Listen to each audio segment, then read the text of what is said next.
भी कीमत पर तोड़ना नहीं चाहते थे। लेकिन सामने एक ब्राह्मण को खड़ा देखकर और उसकी परेशानी का अंदाजा लगाकर राजा ने अपने गुस्से पर काबू किया और फिर से उसे प्यार से समझाया। हे ब्राह्मण देव, आप मेरी मजबूरी को समझिए। मैं अपने नियमों से बंधा हुआ हूं। आपको कल ही दान लेने के लिए आना पड़ेगा। मैं आपको वचन देता हूं कि कल मैं आपको निराश नहीं करूंगा। आज मैं आपको दान नहीं दे सकता, यह मेरे उसूलों के खिलाफ है। फिर भी वो ब्राह्मण अपनी बात पर अड़ा रहा और बोला, नहीं महाराज, मुझे किसी भी हालत में दान केवल आज ही चाहिए। मैं कल आपके पास नहीं आऊंगा। या तो आप आज दान दें या मैं खाली हाथ ही लौट जाऊंगा।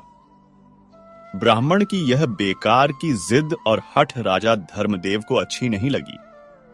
राजा को अब सच में बहुत तेज गुस्सा आ गया। गुस्से में राजा ने इधर उधर देखा। किस्मत से राजा उस समय चलते चलते अपने घोड़ों के अस्तबल के पास पहुंच गए थे। वहां घोड़ों की ताजी लीद यानी गोबर का एक ढेर पड़ा हुआ था।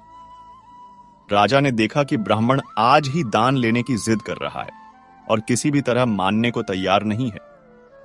तब गुस्से और घमंड में आकर बिना कुछ सोचे समझे राजा ने दान के रूप में वहीं से एक मुट्ठी घोड़े की लीद उठाई और उस ब्राह्मण के कटोरे यानी कमंडल में डाल दी। राजा ने ताना मारते हुए कहा, लो ब्राह्मण, तुम्हारी जिद पूरी हुई।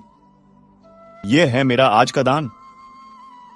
वो स्वाभिमानी ब्राह्मण उस अपमान भरे दान को देखकर एक पल के लिए हैरान रह गया, लेकिन उसने कुछ नहीं कहा। वो उस लीद को लेकर जैसे कोई कीमती चीज हो, बड़े ही आदर के साथ अपने कंधे पर रखे कपड़े में बांधा और चुपचाप अपने घर की तरफ चल दिया।